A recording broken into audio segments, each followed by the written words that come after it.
Local 4 News starts now with a breaking news alert. Breaking news on the coronavirus pandemic having a major impact on your money, schools, the people that represent you in Washington, as well as so many local events. We start this noon with news just in on the Big Ten tournament. Just 15 minutes ago, it was canceled because of the coronavirus. Minutes before, Michigan and Rutgers was set to tip off for the second round. Now to Wall Street, where trading was stopped this morning when the market plunged. The Dow fell by 2,000 points this morning and the S&P by 7%. And that triggered the circuit breaker, which stops trading on the New York Stock Exchange for 15 minutes. It's the second time that this has happened this week, and this is where things stand right now. The Dow down 8.75%. And the Dow closed in a bear market yesterday for the first time in more than a decade. And the S&P may join it today. This is a rapidly developing story, as you can see. We do want to get you caught up on all of this morning's changes. First off, Congress. Congress is not shutting down the U.S. shutting down the U.S. Capitol and all House and Senate office buildings to the public until April. Lawmakers, staffers, and journalists are still allowed in.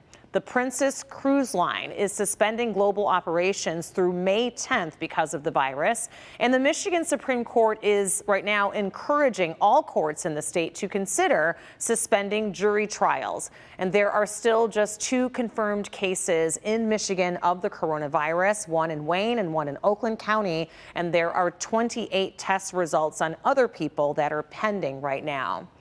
All but 6 states right now are impacted by the virus at this point, and the number of deaths is 38 here in the United States.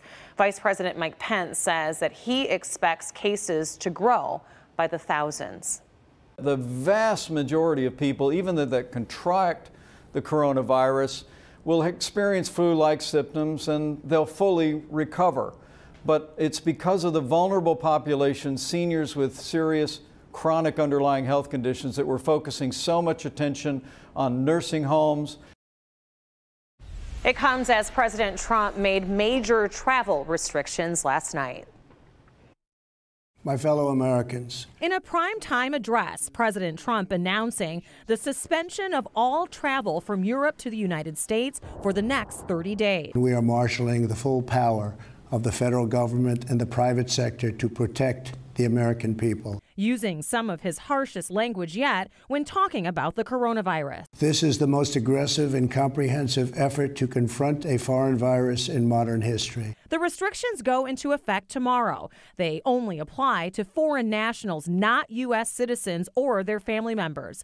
The travel ban to 26 European countries does not include the United Kingdom and only impacts people, not goods. The European Union failed to take the same precautions.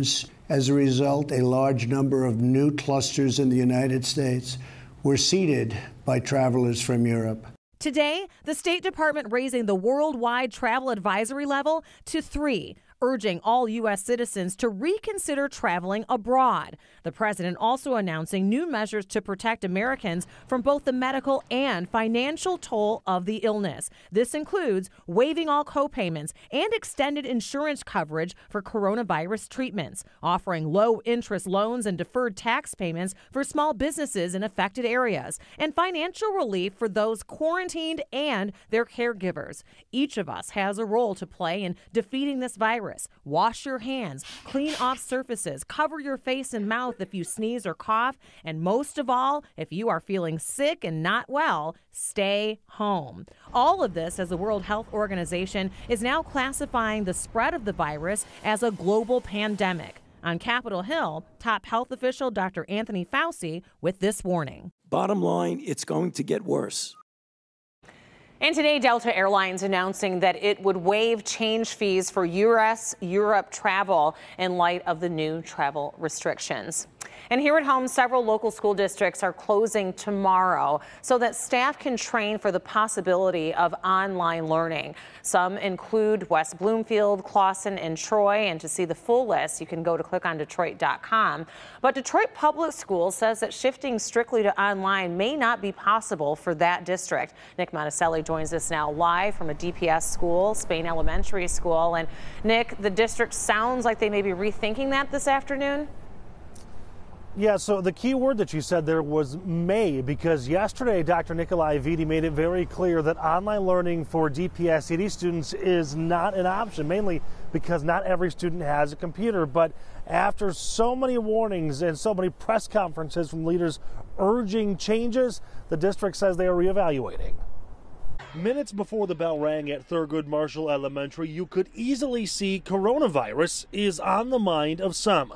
Several school districts in Metro Detroit are evaluating options, pondering online learning, as every university in our area has. But yesterday, DPS-ED says online learning is not an option, as many students do not have access to computers or the internet. I feel the same way. A lot of kids don't have computers, especially in our community. Most kids don't have computers at home, so how would they learn? Some, though, say drastic decisions need to be made. You got these phones that's got stuff on them.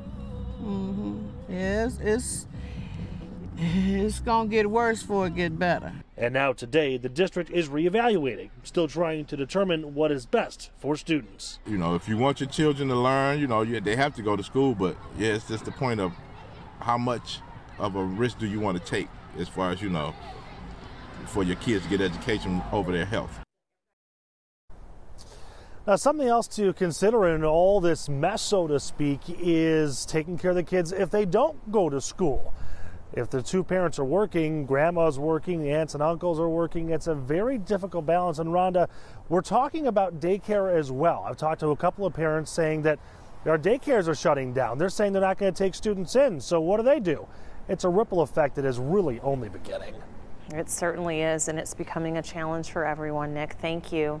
The coronavirus crisis is having an impact on how we live our lives and what we do even for fun. The NBA announcing that it was suspending the season because one player on the Utah Jazz has been confirmed to have the coronavirus. This afternoon, another player on the team tested positive. And today, the Fox Theater announcing that tonight's concert with Little Big Town has been postponed until October 1st. And the Marché du Nain Rouge, that event in Detroit, has also been canceled. The Michigan High School Athletic Association says that postseason events will continue on, but with restricted attendance. And the NHL board, the Board of Governors, will be meeting in less than 1 hour to talk about the rest of the season. Miguel Almaguer reports on the changes to sporting events. And you see the teams heading back to the locker room. It happened without warning in Oklahoma City. The game tonight has been postponed. In a packed arena, the game between the Thunder and the Utah Jazz abruptly canceled after a Utah player, who the league says was not in the stadium, tested positive for the coronavirus. Then came word from the NBA, all games for all teams suspended until further notice. The league adding in a statement, the NBA will use this hiatus to determine next steps for moving forward in regard to the coronavirus pandemic. Multiple news outlets reported All-Star Rudy Gobert is the player who has the virus. On Monday, Gobert, holding this press conference, asked about COVID-19, then seemingly joking, proceeding to touch every microphone on the table as he walked away. LeBron James tweeting, "Man, we canceling sporting events, school, office work, etc., etc. What we really need to cancel is 2020. Dallas Mavericks owner Mark Cuban courtside for his own team's game when he learned the news. The whole idea that it's come this close and potentially a couple players have it, just stunning isn't the right word. I mean, it's just crazy. Just hours earlier, the NCAA announcing its annual March Madness tournament will be played without fans this year. With opening day 2 weeks away, sources tell NBC News Major League Baseball is now considering its options, and now so is the NHL. New York City now canceling their famed St. Patrick's Day parade, the first time in more than 250 years. Thank you for coming out tonight. The future of American sports and entertainment in limbo as the coronavirus reshapes the way we live and play. Miguel Almaguer, NBC News. And we already mentioned the Big Ten men's tournament basketball tournament has been canceled, and some other tournaments as well. Our coverage of the coronavirus will continue throughout this newscast and throughout the day. Still to come, new information this afternoon on how the virus could impact the Olympics this summer. And then on First at 4, we'll look at the toll this is taking on our mental health and look for tools that might help. Our Local 4 News at 5, Dr. Frank McGeorge will be here as he has facts about the difference between self-quarantine versus quarantine. And at 6, with so much talk about schools shifting to online instruction, what does that mean and what does that look like? We will have those answers for you. As always, you can find the very latest on clickondetroit.com. We have more local news to get to. We'll have that for you after the break. But first, let's check back in with Paul and for Brandon with your forecasts. Well, thanks a bunch, Rhonda. We have a lot of clouds around, but at least the weather's quiet. Now back to the west, you see there's a cold front coming in tonight, so we'll talk about that and the ramifications on a very cold, wind-chilly Friday. We'll do that in your weekend forecast straight ahead. Also ahead, a car left a mangled mess in Metro Detroit overnight. What police think is responsible for the crash.